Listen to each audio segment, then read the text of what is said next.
and start with. So I welcome everyone, and I'll be interested to see how this discussion goes. Erace was founded in 1993 to provide a forum for concerned people to come together to deal with the difficult and painful subject of racism. Our purpose is to create an atmosphere in which people feel free to explore perceptions, assumptions, and biases without fear of ridicule or personal attack. Within a race setting, people can open their hearts and minds to questioning others and themselves in structured conversations.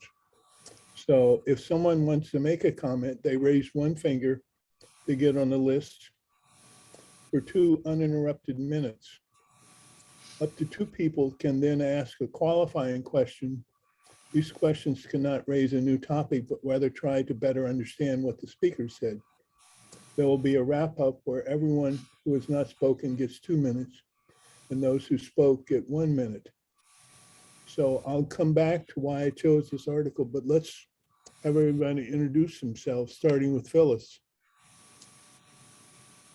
Thank you. Good morning. I just want to clarify that it's a clarifying question, not a qualifying question, which you said. Oh, yeah. Because they're different things. I misread my own writing. I do that all the time.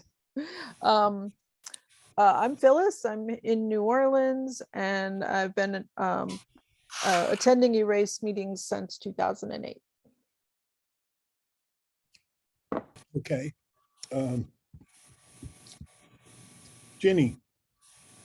Hello, hello, I'm Jenny. I'm in Austin, Texas, and have been coming, I don't know, 6 months, so a newbie for sure. Okay, great. Richard. Morning, it's Richard in Uptown New Orleans and been with Eracism since the beginning.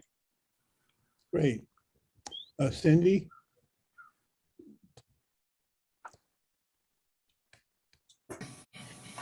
Maybe I did it backwards. Can you hear me?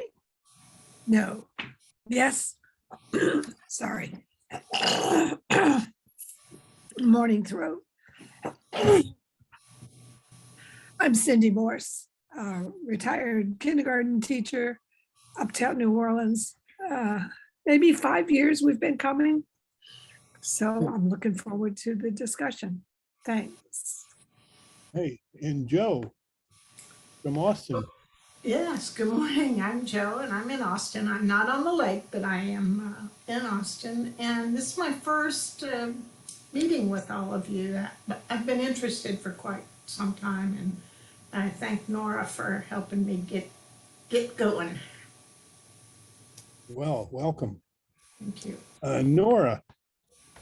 Hi, I'm also in Austin and also a relative newbie person just in the last year. And I am a retired teacher, having spent the last 15 teaching art in a middle school. So I'm very interested in this topic. Thank you. That's one. I was an art teacher in elementary school for a little while. Nancy. Good morning. I'm Nancy. I'm located in New Orleans, and I have been attending Erace since June of 2007. Thanks. Pedro. Hey, good morning. I'm in Austin, or outside of Austin. Been participating in Erace and this is into my second year, and I want to wish everybody an insightful Black History Month, and thank you for the article. Found it very provoking. Look forward to the discussion. Good, thank you. Becky. Good morning. I'm from Boston, and I have a bandage on my head because I just had a small thing removed from my forehead. And so I've been attending for a couple of years, I would say now, and I just really like this program a great deal, and thank everybody for organizing it. Great. Marion,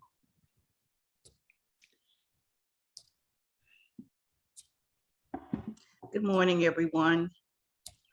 I'm Marion Lagarde. I live in New Orleans, Louisiana. I've been attending the Erace discussion since 1993, and it's good to see everyone today. I'm looking forward to the discussion. Oh, I am a retired teacher, but I do a literacy ministry at my church. I teach reading, English as a second language, and beginning Spanish. wonderful. Thank you. Cheryl,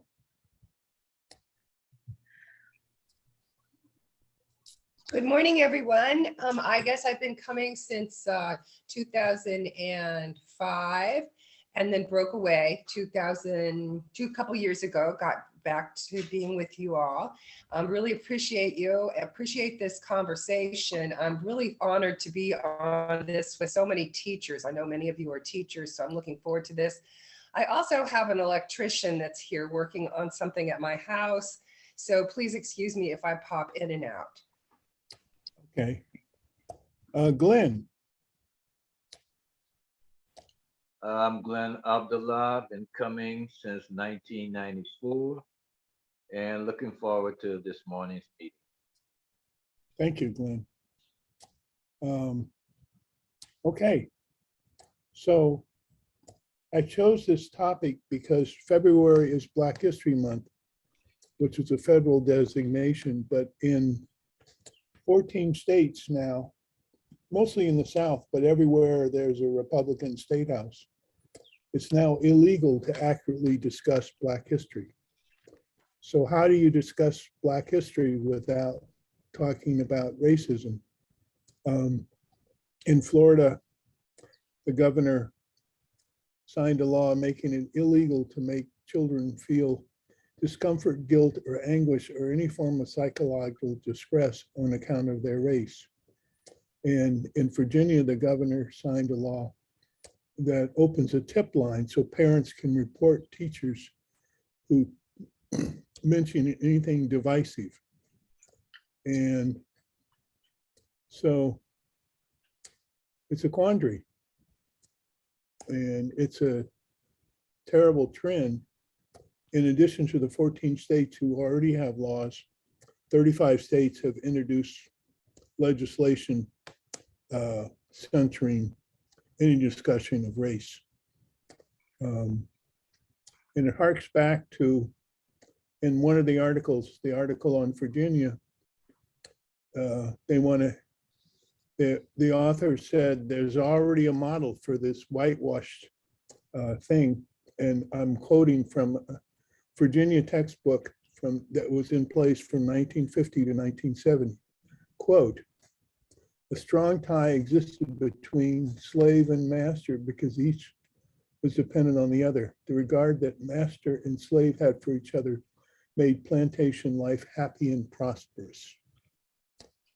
And that's what they want to teach. So discussion is open. Richard, okay, let's see if we can collect a couple of names, but you go first, Richard. Becky and Marion. Well, hi, everybody. I just forgot to say at the outset that this is unfortunately another Saturday where I've got a Zoom meeting at 11. So I don't want to, but I'm probably going to have to cut out early. Particularly interested in this because I know we've got so many active and retired school teachers in this discussion. So it's going to be really interesting to hear what their views on the subject. And I think like a lot of these subjects, we kind of come to our viewpoints on this from our own personal experiences and from our own experiences as students. And for me, I think like for many people, textbooks, as important as they are, were never the kind of the key element to the viewpoints and the worldviews that we have today. I'll get back. There's so many things to cover. I'll get back to that in a second. But for me, I can remember being, I believe it was a book assignment of James Baldwin. And it was James Baldwin's book, Another Country, which was written in the early 60s. And I think my racial consciousness was probably stoked as much by that book as something about James Baldwin that it tore right through me in terms of what he exposed about racial realities in America from his perspective. But the point I'm making here is this was not a textbook. This was assigned reading.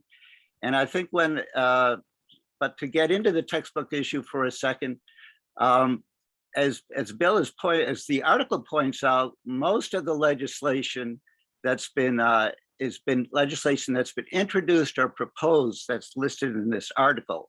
I think it's absurd that the governor of Florida has, if that's indeed the case, that he's made it law that you cannot teach curriculum that it will make, quote, white students, unquote, uncomfortable.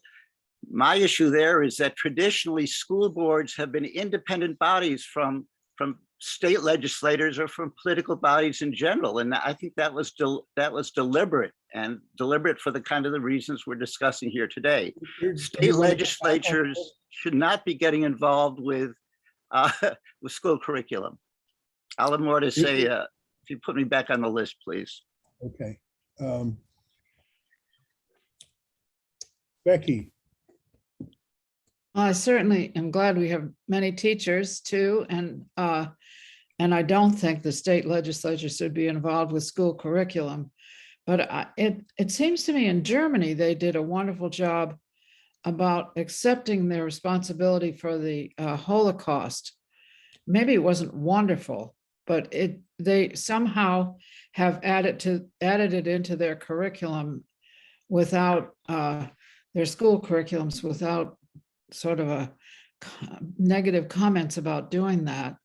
And it all seems fairly natural. And I don't know if we're even able to do that, but I'm really looking forward to reading the book, Dear Martin. That's for 14 to 18-year-old children. And that book has been banned in whatever state. I'm sorry, I don't remember the state, but a southern state. And I just think it's interesting that there's a book for young people called Dear Martin. So I'm anxious to read that. Maybe somebody else has. Thank you. Okay. I will. I forgot to mention in the opening, not only are the laws restricting teaching, but they're restricting certain novels as well, like the one you mentioned. And so we have Marion and Richard. Does anyone else want to get on the list? Phyllis. Anyone else? Nancy. Okay, I'm going to let Phyllis and Nancy go in front of Richard, but he will get an opportunity too, since they haven't spoken yet. And Cindy. Okay. Okay, Marion, it's your turn. Oh, and Glenn. I want to be on the list. I raised my hand. Greer. Oh, Greer, welcome, Greer. I'm so glad you're here. Okay. Let me get my timer ready. And Marion, please start. All right. I remember many, many years ago when I was in the 7th grade. That was the first time I remember we had a Black History Month program at Samuel James Green Junior High School on Valence Street. Those of you that live in New Orleans know where that is. And there wasn't anything in our social studies books, but the teacher was able to get photos of the people, and we were each given a person to give a 2-minute reading about. And little did I know that years later I was going to be a teacher, and I purchased some black and white photos of prominent, well-known Black people who had made contributions to the world. And the principal of the school was a very Southern proper white lady. And the pictures were on the bulletin board downstairs in the basement. And it so happened my classroom was on the floor where the bulletin board was. So as I was taking the kids to the restroom for a restroom break, she said, Miss Davis, I was Davis then. She said, do you know how these pictures were placed here? I said, yes, I put them there. So she said, oh, I've never heard of any of these people. There was Martin Luther King, Whitney Young, Ralph Bunch, a lot of people. It was about 20 photos I was able to put on the board. So throughout the month of February, many persons, the students included, of course, and that's who I did it for, got a chance to see who these people were. And some of the white teachers told me they'd never heard of these people. And they were amazed that it was a variety of people who had done many, many different things that all of society benefited from. So I'm so glad that you're doing this today. I'm just so sorry that it seems like our country's taking a backward step, and I'll be quiet. No, do you want to get back on the list? Let someone else, let some other folks speak. Okay. Phyllis, it's your turn. So it seems to me that one of the main issues, or several issues in this discussion, is that these laws are being put in place. They center the feelings of white students and completely disregard the feelings or needs of students of color or other students. It also, and this might be a projection on these white male lawmakers, assumes that the white students will have a negative reaction instead of learning how to be on the side of those who are being oppressed, which is what some of that history can teach you. If you learn about slavery, you might learn about abolitionists. So you'll learn there's another way to approach that subject. And to bring in intersectionality, Ron DeSantis also wants to limit what teachers can talk about in terms of sexuality and gender, and that's called the Don't Say Gay bill that he's also trying to put forward. And so I just want to put all that out there, and later I will get back on the list, but not right away. Okay, thank you. Amal, I see your hand up, and I'm so glad you're here. So you're on the list too. Nancy. Yes. This isn't the whitewashing and the censoring of history. This is like not new. This has been going on, things being left out, certain parts of history not being taught, certain parts of history being lied about, to be perfectly honest, no other way to put it, has been going on, like, I know since I was in school. And two examples I have of that is being told in the 4th grade by Miss Tarlow that the Statue of Liberty was brought here for the immigrants, to welcome the immigrants from Europe, as opposed to the Statue of Liberty was given to the United States for the abolition of slavery. And in the 5th grade by Miss Green, I was told that Egypt was not a part of Africa. And I mean, very clearly on the map, you can see that it's part of Africa. So, I mean, I had to, that was a don't believe your lying eyes moment in the 5th grade. I think, and I feel that what's been going on in this movement is very reminiscent of 1930s Germany, where certain things were restricted, books were being burned, only certain patterns of thought were acceptable. And if you deviated from that, you were in trouble. You would be arrested, you would be incarcerated, you would be called out. And I think that that is what they're doing, starting with teachers. Unfortunately, even so much as I read in the article to set up a hotline, I forget, is it in Florida, to where parents can report teachers who step out of line. This is the beginning of a 1930s Germany. Nancy, do you want to get back on the list? No, not right now. I'll probably will, Okay, but not at this Richard, moment. it's your turn now. Yeah, I guess I first wanted to pick up on what Marion was saying at one point, and that is, I think one way to address the concerns, however legitimate or illegitimate we feel that the state legislators and others who feel that they have a role in curriculum, I think, you know, as always, from my point of view, we're always searching for common ground. And I think one way to do that is with just what Black History Month is about, which is celebrating the achievements of African Americans. And to me, that gets away from what you cannot teach towards what we could be teaching. And again, I'm thinking in terms of personal experiences and getting away from textbooks. I'm thinking about taking kids to Whitney Plantation, which is as much a part of an educational experience as reading from a textbook.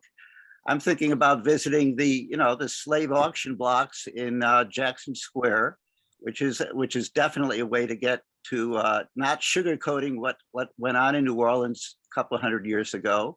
But I'm also thinking about what's happening this very Sunday, which I hope to be getting to, which is a drumming session in Congo Square, where we're going to have Jason Marcellus and Shannon Powell, the drum king of Treme, celebrating what's going on in Congo Square since the enslavement days, and the whole history. There's so much just in Congo Square that can be taught in field trips and in classrooms. So there's a lot of ways of celebrating, Black History Month without getting into this very fraught subject of what is systemic racism and when did it stop and is it still with us? And let's think about the achievements, and there are ways to not sugarcoat our past, but we can do it without getting obsessed with what is and what is not going into textbooks. Okay, Richard, I have a clarifying question for you. What time is the drumming circle this Sunday? 2 to in 5. Congo Square? 2 to What? 5. 2 p.m. to 5 p.m. is what I. Thank you. We may try to go. Cindy, it's your turn.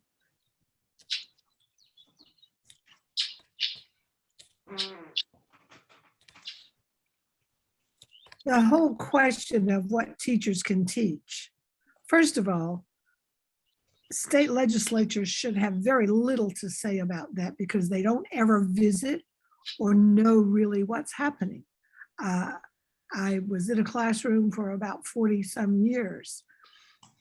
I invited several outspoken Congress people to come and visit, spend a day with me, see what it's like to deal with kids from a background that has not had the advantages that many of us have. I fortunately was in a school that was quite mixed, economically as well as racially. Most of them aren't. It helps to see what other people in our city, how their lives are, and to learn from that. Teach each other a bit. So any way we can cross the lines that are dividing us, I think is helpful.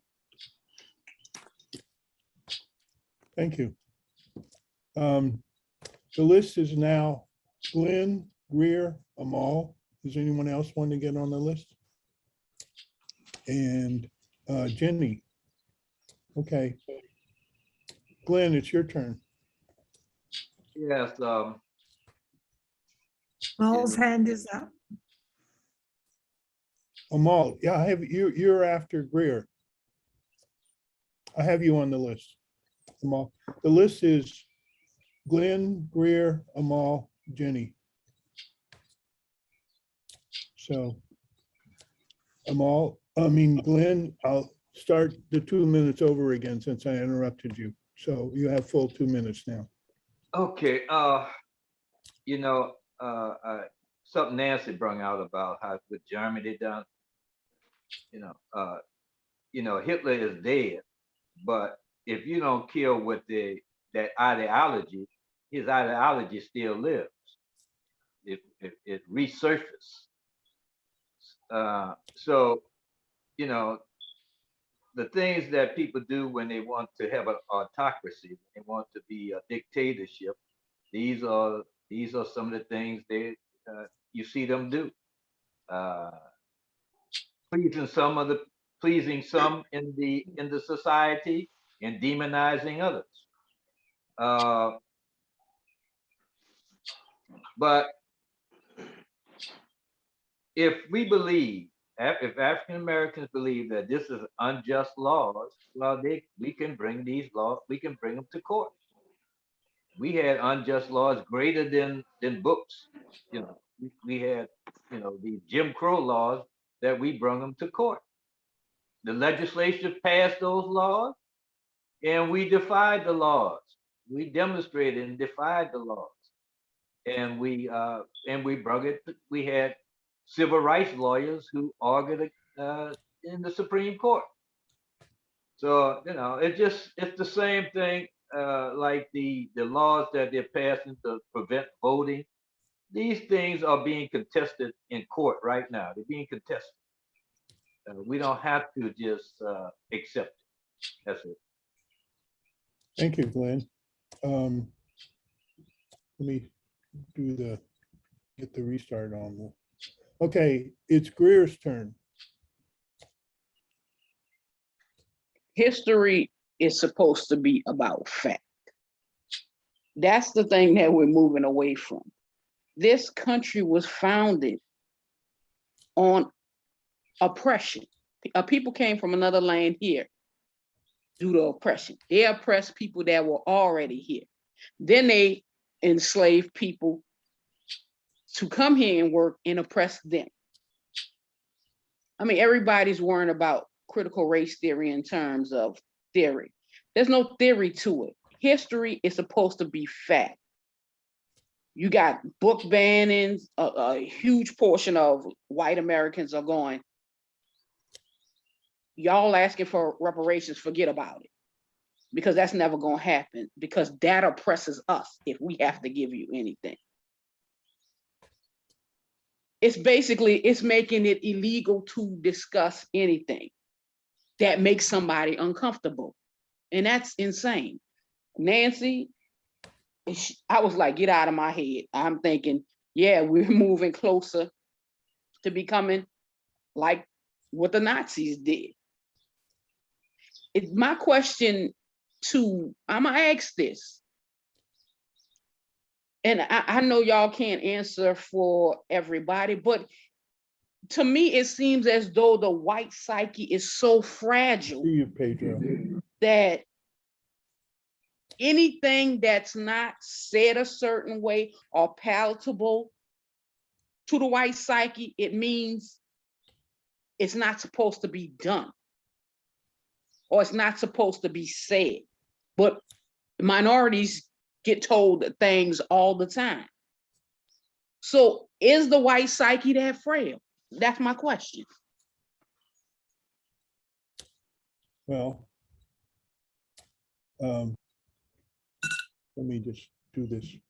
According to the author of the article about Virginia, it's in the title. I see you, Glenn. So the list is now Amal, Ginny, Pedro, and Glenn. Oh, and Phyllis, thank you. Thank you. And Cheryl. Yeah, I got Cheryl. That's good. Okay, let me, before Amal starts, let me get the timer set up. Okay, Amal, it's your turn.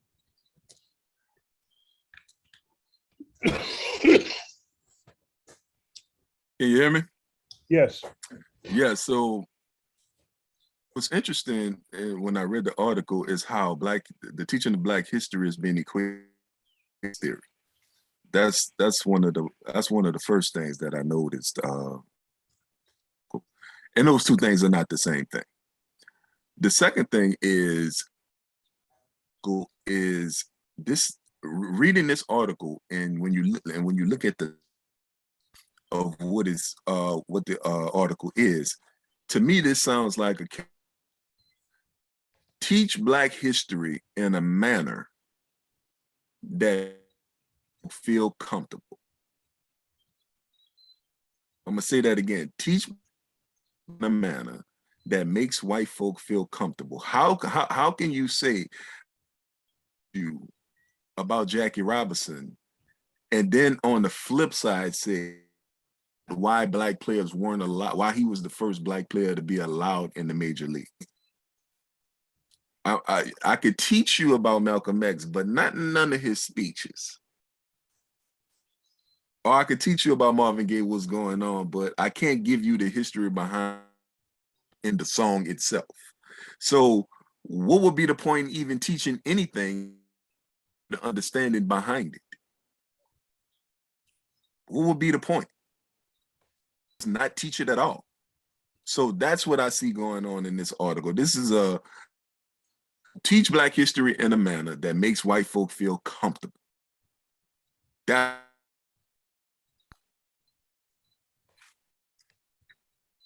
Okay. All right.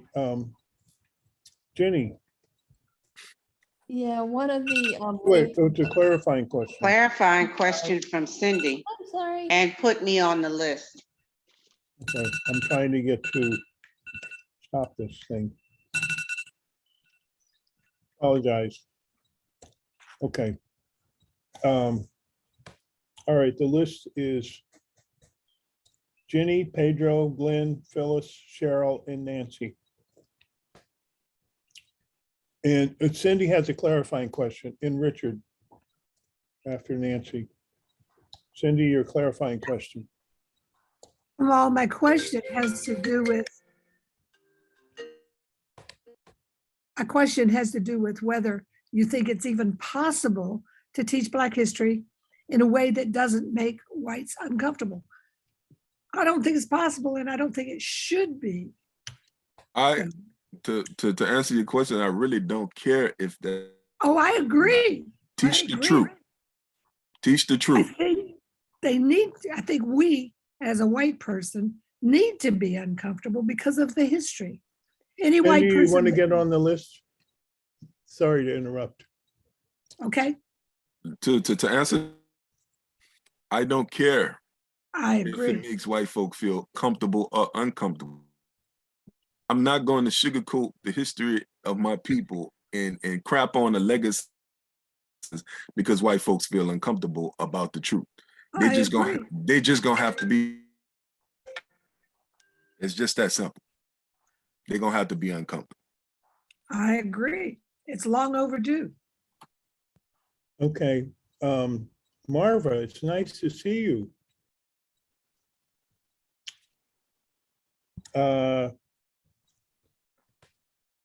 Jenny.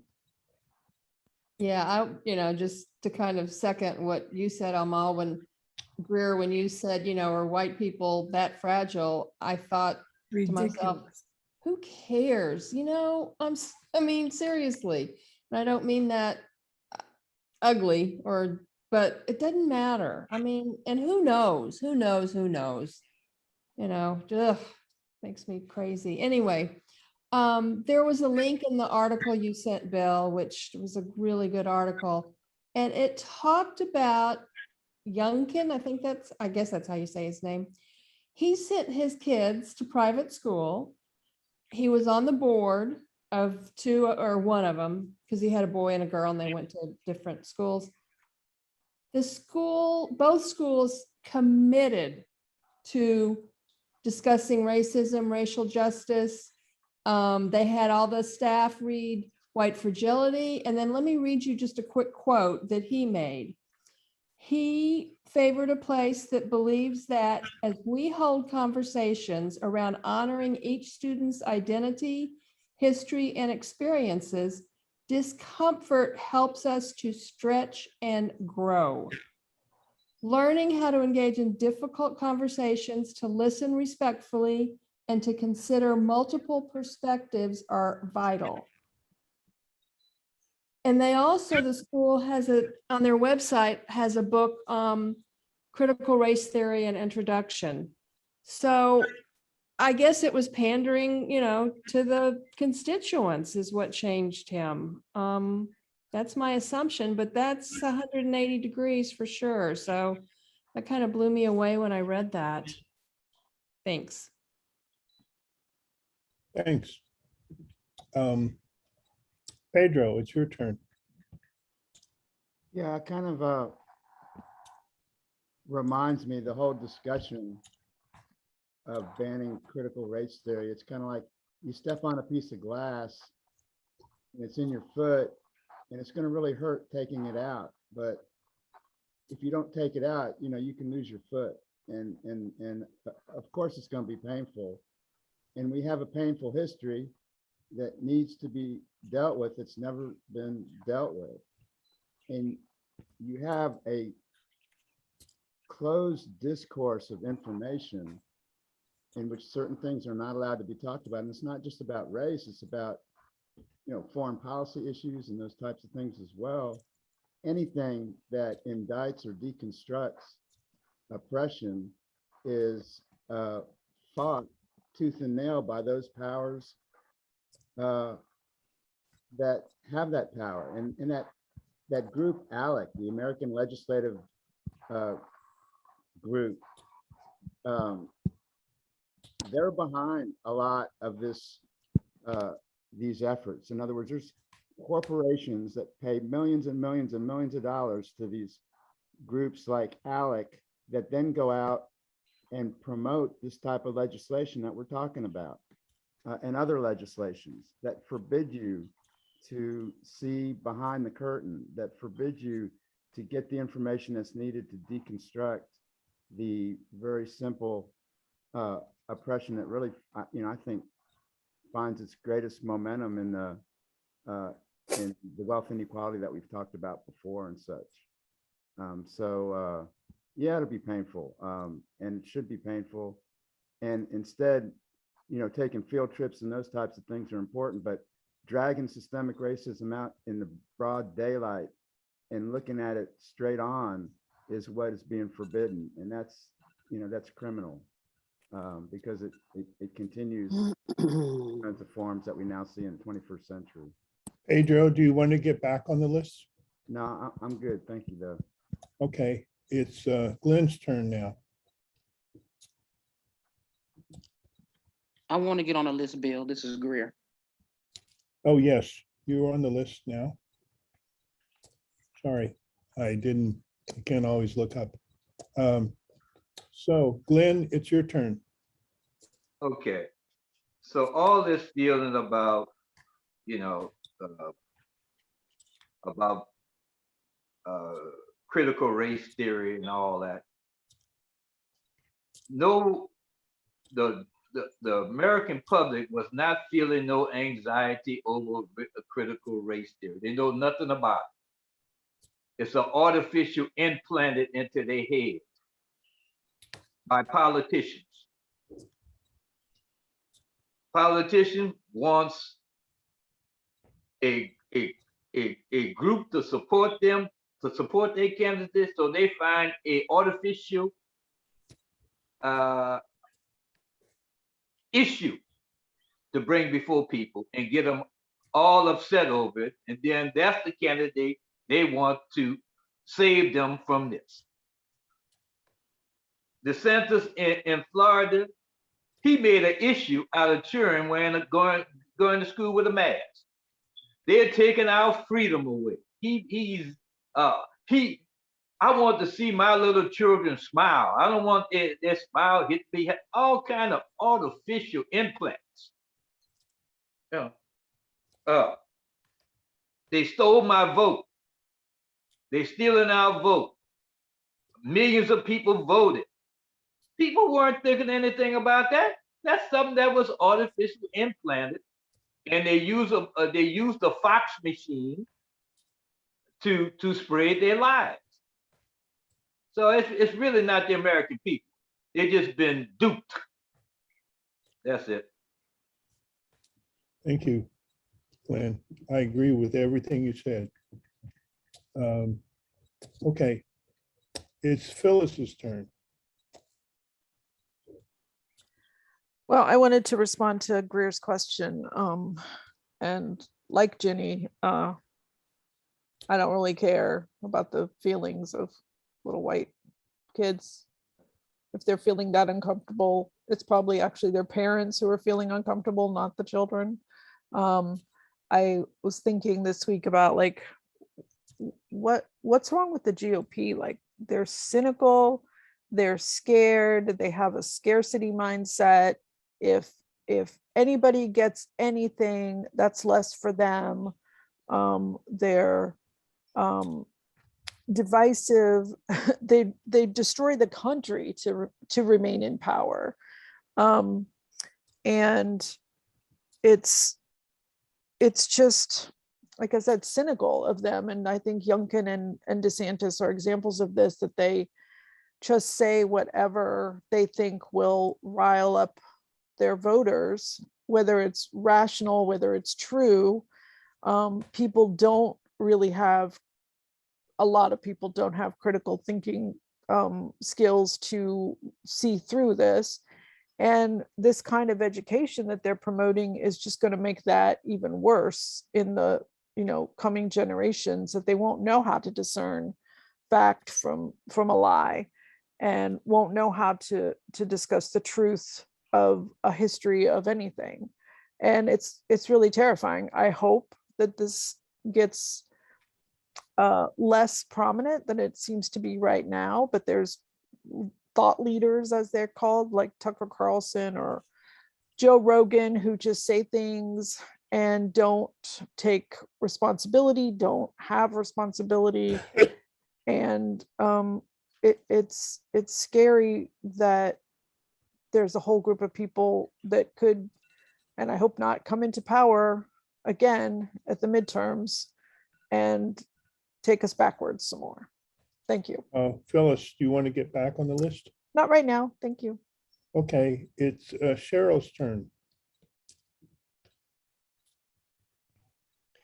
Good morning. I really got on the list because of that question. Are whites really that fragile?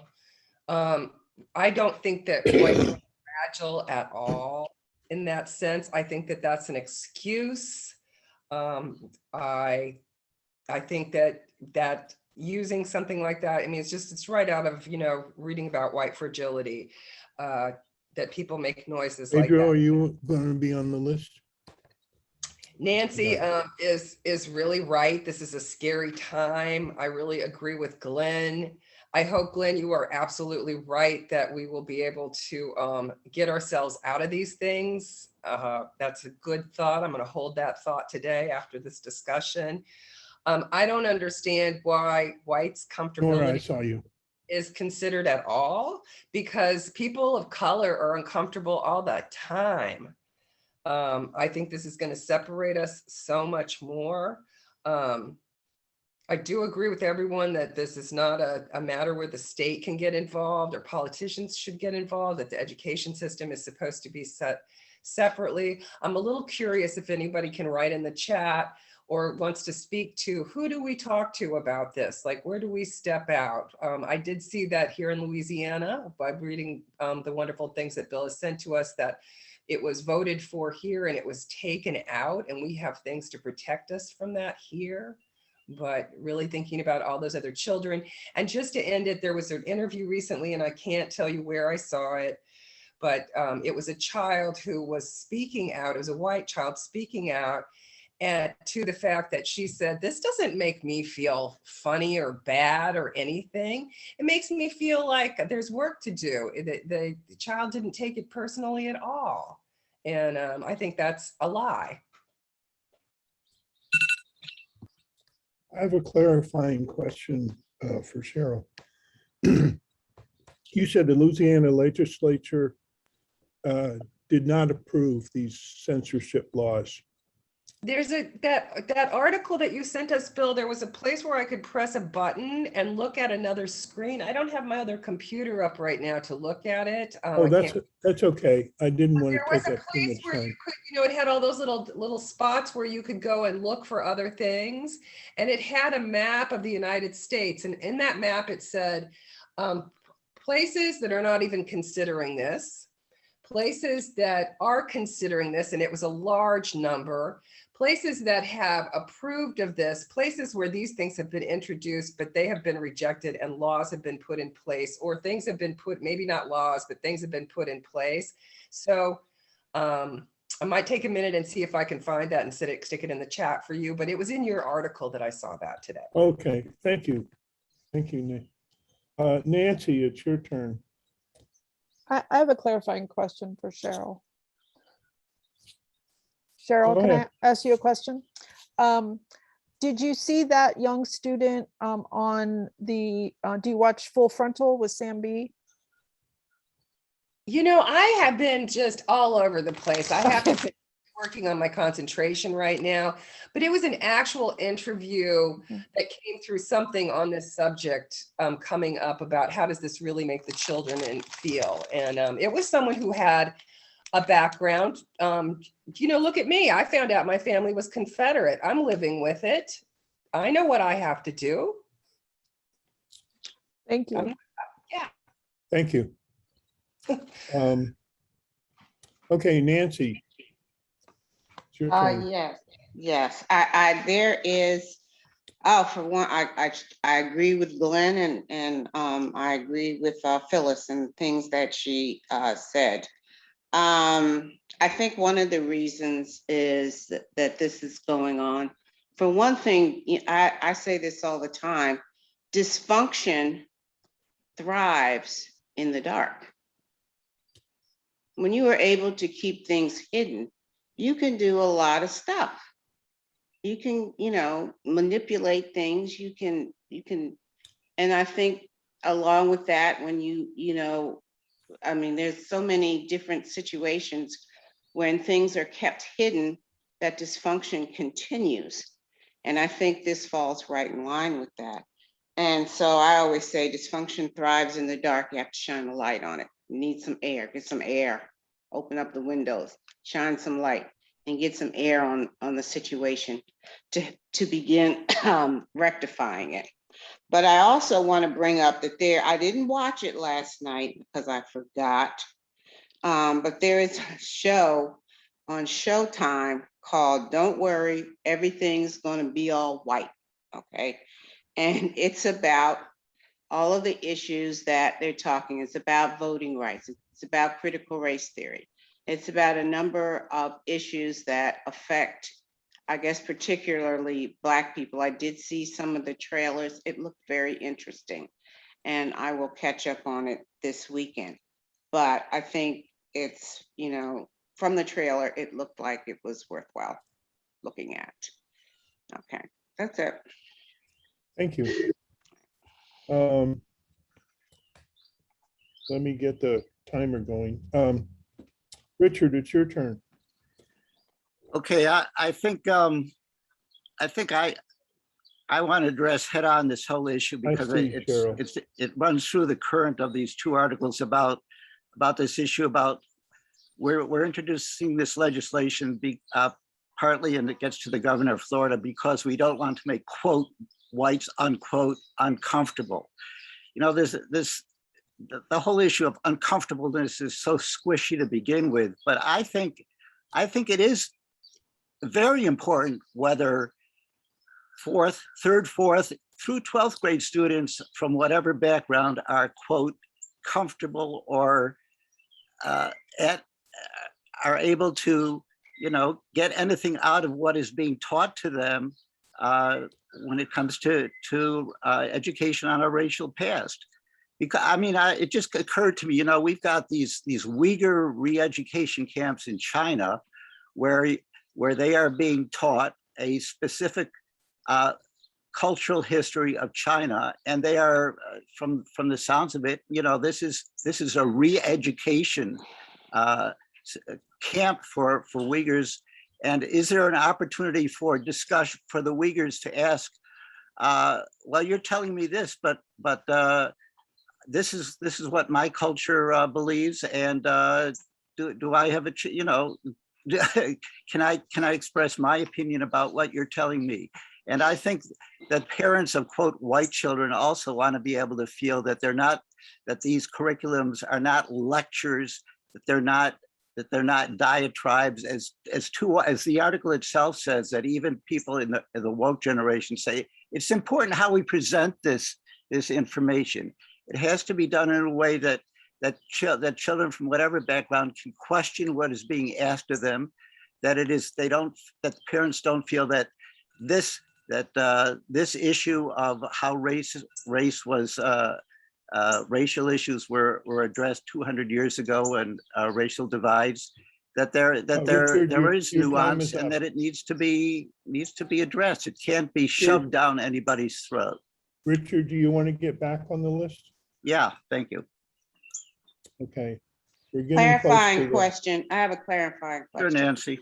Okay. Do you think that it was right that 50 years ago, that the fact that Egypt was not in Africa was shoved down a classroom's throat and the parents had no recourse as to what to say about it? Do you think that was right? Of course it wasn't right. The teacher was wrong, and teachers have been wrong in the past about many things, race included. I don't see how that's detracts from what I'm saying. That if you had asked the teacher, are you sure about that? I mean, I think that goes for whatever issue you're talking about. A student should, if a European American student is being told something that they are unsure about, that student should feel comfortable asking the teacher, well, my parents said this about that. Is what you're saying about race in 1800 or slave ships really true? It'd be up to the teacher to present it in a way that does make the student Okay, feel comfortable. I think we've got the gist of your answer. All right. Cindy, it's your turn. We've opened up a whole question in terms of how teachers can present it. I think, granted, I taught in a very open-minded school where there was a range of teachers and a range of children, racially, economically, internationally. So, and I taught little bitty ones, 4 and 5-year-olds. I put it in a personal sense. When I was a kid, there were no brown or black children in my world. My children, the kids I was teaching, did not believe me because that school was pretty much totally mixed. They thought I was making it up. I talked a little bit about the rules that said certain children had to go to certain schools. And it was always, ironically, just that Black children went to one school, white children went to another school. But that's changed. And we talked a little bit about the change. They were cheering. It was amazing. Now, that's an exceptional school. And great kids. It does matter how we present it. I question whether most teachers in the world have the knowledge and personal experience to present racial issues with an open mind. And that's kind of sad. I'm thinking not of New Orleans because we're very mixed here. Cincinnati, I don't know, Ithaca, New York. I lived there for a long time. Outside of Washington, DC. The schools were, now that's a long time ago, all white or all Black. It makes a difference, the context that the kids are in. Cindy, do you want to get back on the list? Later. Okay, we're getting close to the end of the time. I'm going to review what we have now. Greer, Nora, Cheryl, Richard. Is there anyone else? Becky has a A question. clarifying question for you, yes. Yeah, Bill, I got on. Oh, the you list- want to be on the list, okay. Got on the list a while back. Yeah. And Pedro, did you want to get on the list? You have to unmute. I did ask to get on the list a while back. You put me on there, but I guess I fell off. Oh, I'm sorry. Okay, so Pedro, and then I think we'll close the list. So the list is Greer, Nora, Cheryl, Richard, Becky, and Pedro, and then we'll go to the wrap up. So Greer, it's your turn.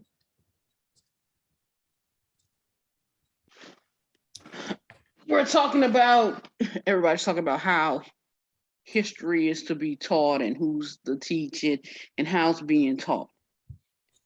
You take away feelings, you take away your personal opinion, and you teach the facts. That removes whether it's palatable or not, because some things are not going to be palatable. What happened to people who were enslaved? They weren't slaves.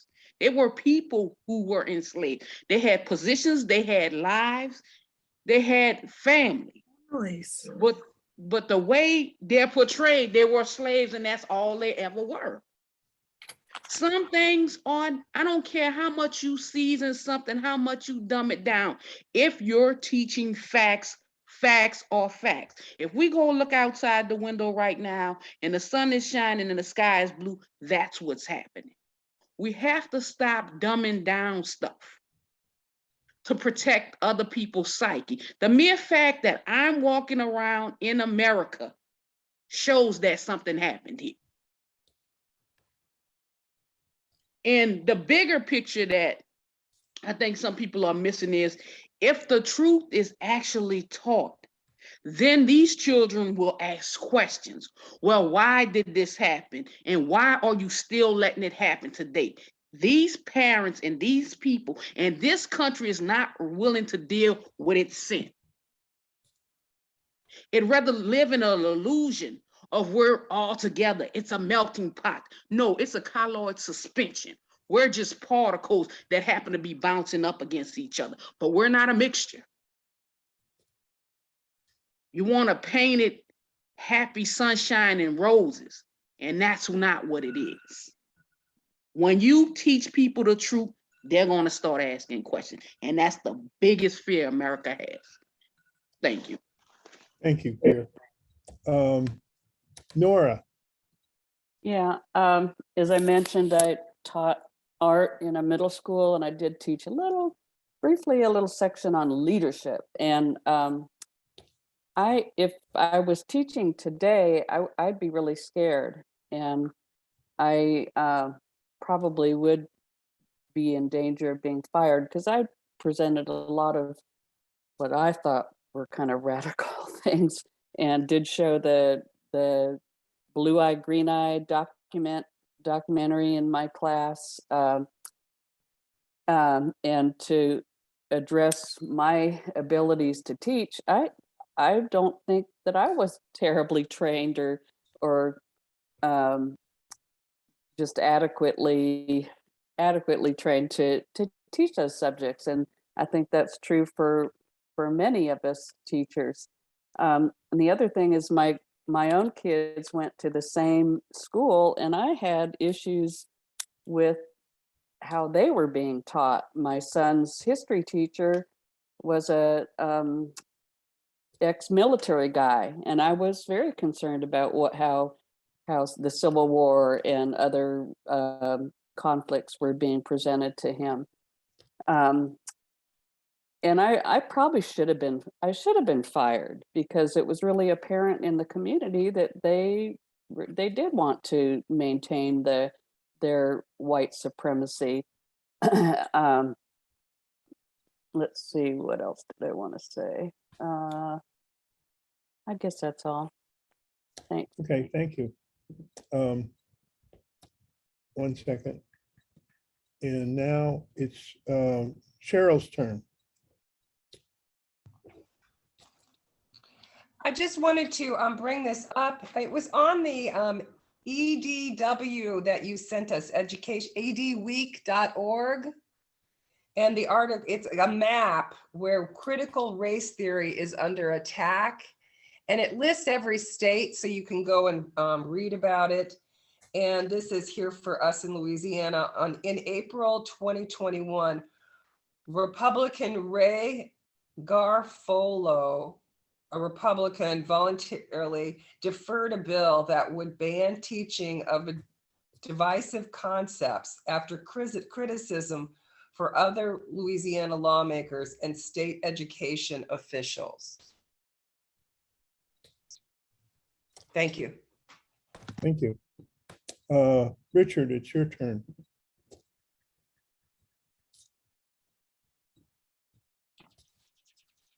Yeah, I think part of it is what I wanted to bring out at the outset. I think is that the atmosphere in the classroom ought to be what the mission statement of Eracism is. You know, person-to-person communication, in this case, student to teacher and teacher back to student, seeking ways through person-to-person communication to find ways to teach, to treat all colors, and of course I would substitute people, with love and respect.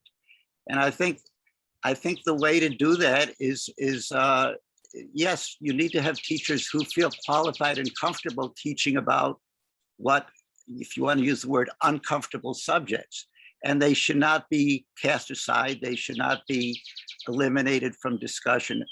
But there's a way to do it. And I do feel like if you're in 4th, 5th, and 6th grade and you are taught about quote, white slaveholders, there's a way to do it, recognizing that those European American students sitting in that classroom were not responsible for the actions of those white slaveholders. Yes, you can argue that they enjoy some privileges or benefits today because of, quote, the color of their skin, but there's got to be a way to teach sensibly. And a part of it is, you know, it's the old thing about you're going to get students to be more understanding using honey than vinegar. And it gets back to what Black History Month is all about, celebrating the achievements, not sugarcoating the racist past, but also understanding that those textbooks from Virginia that are mentioned in what I think is a pretty snarky article, that second one, were from 50 years ago. 1972 is as far away from today as 1922 is to 1972. 50 years ago Richard, is a long time ago. Your time is up. Thanks, but you'll get Thank a you. minute in the wrap up to continue. Becky? Well, yes, I think everybody has been speaking about this is right, that we should teach our history as factually as we can. I think that what the adults are scared of is the questions that children will ask them. They might ask them, why did this happen? And they don't want to answer those questions. That's why they're talking about deleting the racial history of the United States. They don't want to talk about it. And they want to maintain their feeling of superiority. And they don't want that challenge. So I think we have to consider every child who's going to school, not just the white children, and teach the history the way it is, as you've all said. Thank you. Thank you, Becky. Pedro, you have 2 minutes and then we'll go to the wrap up. Well, first, Bill, thanks for the article. I thought it was a very provocative discussion. You know, the point of You have a view- paper in front of you. We can't see your face. Oh, that's okay. You know, Okay, I'd rather you listen to my words. I'm sorry to interrupt. I apologize. No problem. Hey, I was just a couple of comments. Number one, the point of view that's promoted into our living room every night is a point of view that's largely conditioned and influenced by big money. There's a handful of 6 or 7 corporations that literally own 90% of the news shows that we listen to. So I think the idea that we should just listen to facts and stuff is admirable, but it's not going to happen. That there is a control of information in a way. From the term systemic racism really means that there is a systemic core and of the problem that needs to be dragged out and addressed, or else we will always be unable to see all sides of issues. That's number one. I agree that it's parents, not kids, that are concerned about the information, as Phyllis said. But I'm also, we tend to demonize Republicans, and rightfully so, for so many things. But when it comes to the kind of foreign policy issues and such, these are Democratic and Republican deals. In Libya, in Iraq, and all of these scenarios were really, millions of people have died and such. These were endorsed by both Republicans and Democrats. And just lastly, I just wanted to indicate in that ALEC deal, in 1619 curriculum is infecting our schools, they said. Diversity training is taking over our workplaces.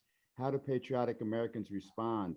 ALEC is a pay-to-play operation where legislators and corporate lobbyists meet behind closed doors and adopt model legislation like Stand Your Ground. They actually lost a lot of donors based on that, but then they came back last year headfirst back in these racial issues, supporting Trump and protecting Confederate monuments, and all of this legislation that we're talking about today that's limiting the discussion comes from these big corporate funded institutions that are part of that wealth inequality core that makes up and promotes that systemic. Thank you. Pedro, I let you go over a little bit, but I agree with all your points, and they're important ones. Yeah. So now we're going to go to the wrap up. I'm sorry, did you say something? Yeah, I just wanted to not be included in the wrap up since I went over, so I'm good. Thank you. Okay, that's fine. So the two people, and let me know if I missed someone. Joe and Marva did not speak. So you each have 2 minutes. So Joe, since you're the new person, I'll let you go first. Okay, thank you. Thank you. I just really appreciate all the discussion, and when I read the articles, it seems I had the same response as I do many nights to nightly news and reading the New York Times, and that is that fear and ignorance seem to be the self-perpetuating undercurrents to almost everything that divides us. Almost everything. I mean, to the point of where it might be easy to say that teachers should teach what they feel is right, but some of them are receiving death threats. I mean, what do we do about that? And then that leads me to, when we acknowledge that something is wrong, the ship is turning, the pendulum is swinging a bad direction, it invokes us to do something about it. It's kind of like global warming. There are people who don't want to believe it and people who do. If you don't believe it, then you can bury your head and you don't have to do anything. You don't have to quit using plastic. So racism of all types is very similar to me. In my mind, it's if we acknowledge this is a problem, we have to do something about it. And I think that's what I hate to just put Republicans, there are Democrats there are people in general who fall into that category, but I think it's what keeps them ignorant and fearful. Thank you, Joe. Marva, it's your turn for 2 minutes. You get a full 2 minutes. And a little extra if you need to. I'm on late because Zoom asked me to register. I had never registered, but it was a process I had to go through in order to join you all, and better late than never. I enjoyed and felt it was everybody said something informative. And I won't miss the NBC nightly news because Lester Holt has always presented even sides.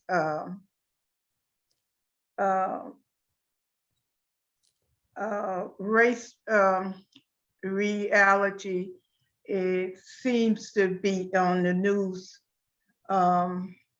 more frequently these days, because some people are interested in going backwards. So much we have accomplished and even further to go in the future.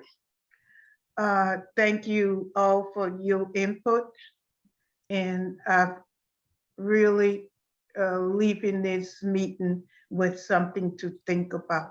Thank you. Thank you, Marva. So I'm going to adjust the timer. And did I miss anyone who didn't speak? Leonetta didn't. Oh, speak. Leonetta, I'm sorry. Leonetta's just joined us. Leonetta, would you like to have 2 minutes? You can have 2 minutes. No, I just joined and I didn't hear most of the conversation. So thank you. Okay, well, it's nice to see you. Okay, I'm going to start going around the room and everyone gets 1 minute for their wrap up. Greer, you can go first. This was a great conversation. And if we can't tell the facts of what happened, that's our biggest issue. Everybody wants to twist the story to fit their need. It's like when you tell a person, it's like, okay, this is your side, this is my side. Somewhere in the middle is the truth. The truth lies in the facts. And until we get the facts, nothing changes. Anybody's palatability of being able to digest what's being said, anybody's feelings, all that's out the window. I understand things should be age appropriate in teaching, but at the same time, present the facts age appropriate wise. That's it. Thank you. Thank you, Greer. Let me adjust this thing. Okay. Phyllis, you're next. I thought both articles were helpful to facilitate this conversation. And I just want to point out that the point of the Washington Post article, the way I read it, that he was quoting a textbook from that was used from the 50s to the 70s, and that textbooks changed after that, to point out that people like Glenn Youngkin want to return to that kind of textbook that was used in the past. So I didn't find that snarky at all. Thank you very much. Thanks, Phyllis. Jenny, it's your turn. Yeah, I was just going to second what Greer said earlier, and then just said about the importance of facts. And I remember hearing Leonard Pitts, the journalist, columnist, speak in Austin. Oh God, yeah, time is so wacky. I don't know, 10, 12 years ago. And that was the theme of his talk, was the importance of facts. And I often don't remember when I hear speakers that long ago what they said, but man, he just nailed it. And and he's so gifted with words because that's how he makes his living. So anyway, yes, Greer, thank you. Good. Richard, it's your turn for 1 minute. Well, let me unmute.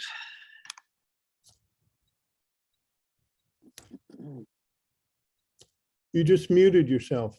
You were unmuted. Now I'm clear.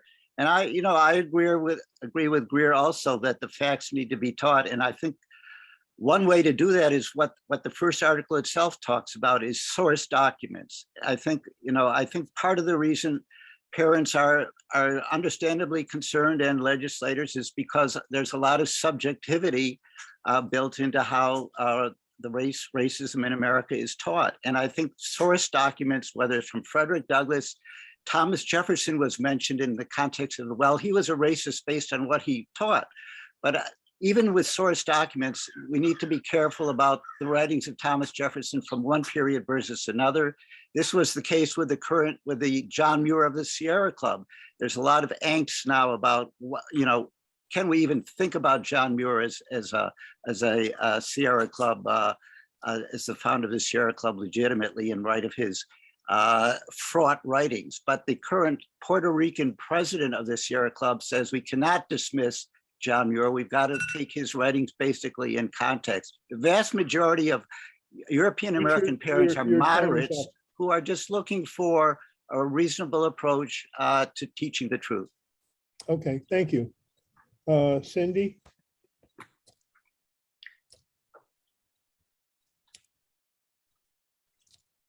Three points. To go back way to the beginning. White people are not fragile, plenty tough, and need to deal with this. And I think as a white person, to talk about race with other white people is very important because many people just sort of pretend there's no trouble. There never has been, which is ridiculous.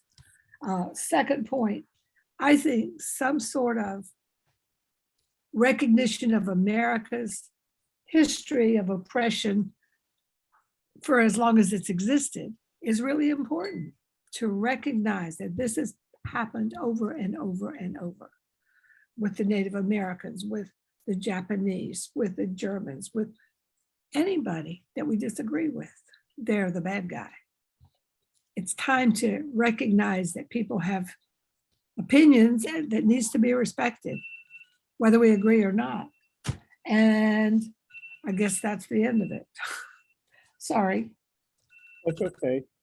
I'm trying to get this turned off. Okay, Nora, it's your turn for a minute. Okay. My book club donated a bunch of children's books to two schools in Austin, the Blackshear Elementary and Barbara Jordan Elementary. And now I'm kind of motivated to go back and ask those librarians what's happening, because those would definitely be on the banned book list. And I'll find out and report back to you. The other thing is, I just saw a great documentary movie called Who We Are, and hosted by Jeffrey Robinson, an ACLU legal director, and he kind of chronicles a timeline of racism in the United States from slavery to modern America, and it was really a powerful documentary, I thought, and would be cool if it was required in high schools at least. Thank you. Thank you, Nora. Nancy, it's your turn. Yeah, great article. Thank you, Bill. As getting back to the censorship and the shaping of thoughts and the mindset of the country, I think that, I believe it was Nora and Becky who said that this is a way of protecting a way of life and shaping the thought processes of people, and to protect authority and superiority. And I really do believe that is what the purpose is. I also agree with Glenn that a lot of these, they create artificial, I can't think of the word right now, but artificial issues to have something to run on so that you will vote for me and I can stay in power by these artificially created issues, such things as immigration and critical race theory and abortion. I mean, what does that have to do with running the government? Tell me what you're going to do for the government in my life instead of creating these artificial issues get already riled up and fighting with each other. Thank you, Okay? Nancy. right. I agree with everything you said, and I'm going to expand on that in my wrap up. Pedro. He wanted to be skipped. Oh, yes. Okay, Becky. No. Yeah, well, I agree with Cindy and Nancy that it's time to really tell the history as it is and not let certain people develop some kind of a fake fake reason for fake political advocacy for something that's really negative for the country. So great discussion, great article. Thanks, Bill. Oh, you're welcome. Marion.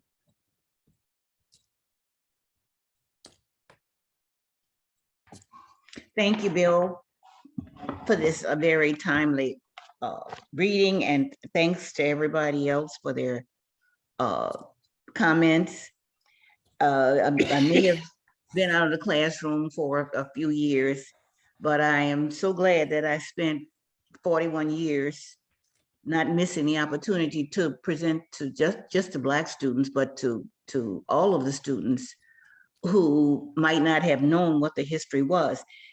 I think it's kind of insulting to want to leave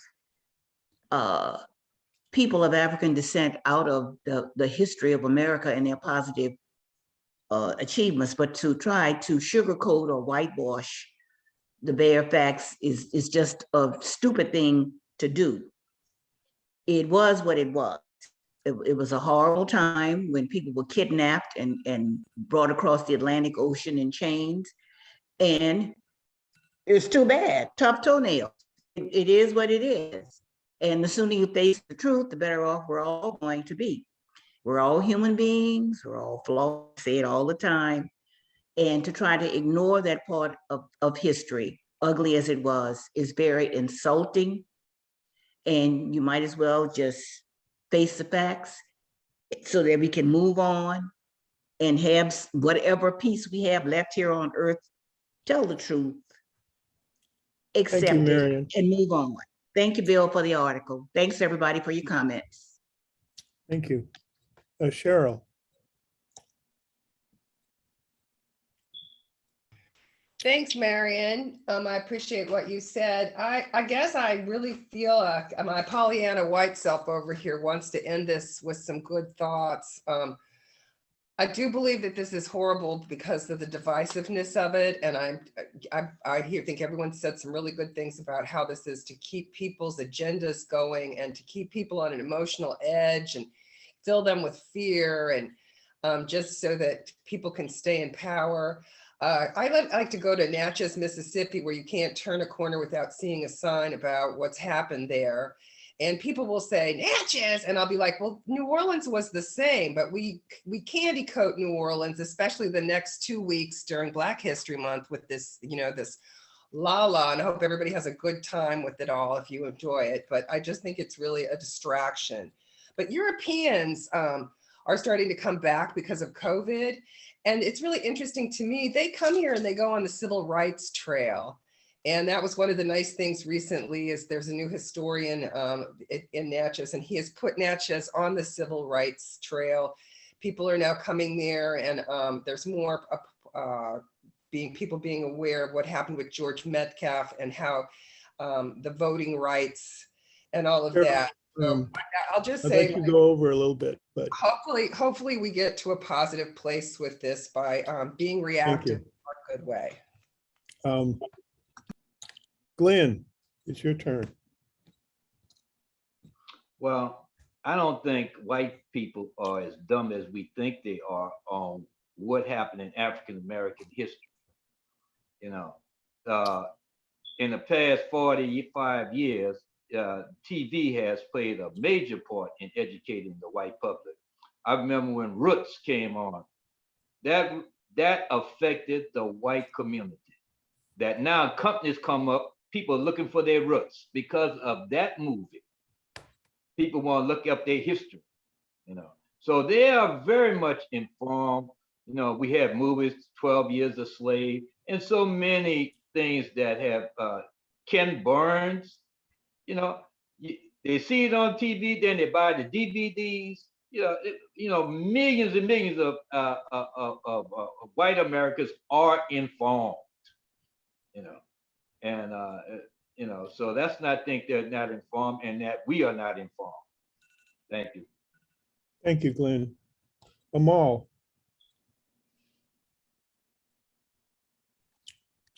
Oh yeah, great article. I sincerely believe that there's a campaign going on in America right now to whitewash and to sugarcoat all history, not just Black history. I think Black history is the catalyst that they're starting with, but I think it's intended for all of American history, because America just doesn't want to face its past, and the best way to get away from your past is to pretend like it didn't happen.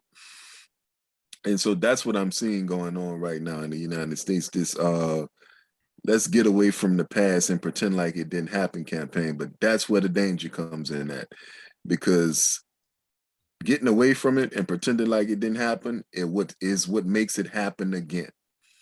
And I'm not willing to do that. Thank you, Amal.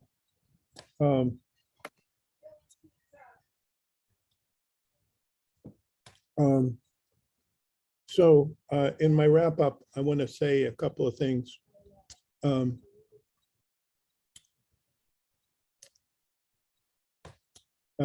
Sorry, I was hearing Cindy. She's on the phone now. I want to say two main points.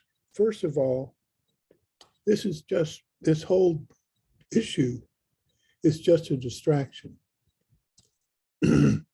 because there are a few super rich people who want to stay super rich, and they manufacture these social issues, white grievance issues, to distract from their economic policies. And I've seen Republicans don't even want to debate the Democrats on economic issues because they know they would lose. And so these issues, and several people, Glenn, Phyllis, Nancy, have alluded to that fact. And so this is just to keep white voters stirred up, and they don't realize that they're voting against their economic best interests. Having said that, it's a very real issue, even though it's being used as a distraction. Hopefully, part of it will backfire. Moss, which was the graphic novel about the Holocaust, emerged on the New York Times bestseller list after it was banned by some school boards. I've seen banned book clubs. I see anything that gets on a ban list is something that we want to read. And so hopefully this attempt to whitewash history will backfire, because it'll put it on the discussion plane. And so it'll raise the issue and highlight it rather than sweeping it under the rug. That's my hope. I'm being optimistic. I know that some people will not be enlightened, but that's the way it is. But a lot of people hopefully will be enlightened by raising this issue.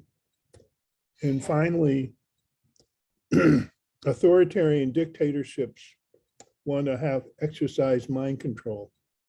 And that's what the current leader of the Republican Party wants to be, an authoritarian dictator. And he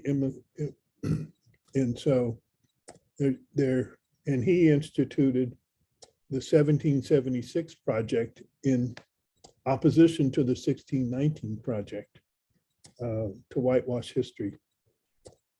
But I agree with Maul that we shouldn't worry about what white people said. Betty White, who was a white like her name, but she was, when she was younger, she had a a TV show, and she had an African-American dancer, I think it was, an artist of some kind. And Southerners objected to that. And she said, they just have to deal with it. I don't care what they think. And that's the attitude that we have. And the last question I have, Marion, where did you get your 1619 t-shirt? I saw it when you stood up. Oh, I actually have two. I went online when there was a discussion last year or year before last about the anniversary coming up of when the West Africans, the 20 West Africans were brought to the Virginia colony.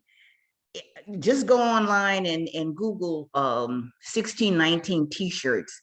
Yeah.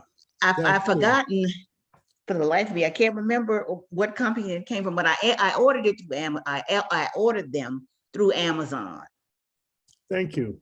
Yes. I appreciate that. And that was You're what I welcome. thought. So we can Google 1619 t-shirt or And through whatever. Amazon. Go to the Amazon site and they'll direct you to the outlet where the shirts are sold. Okay, Phyllis, you can turn off the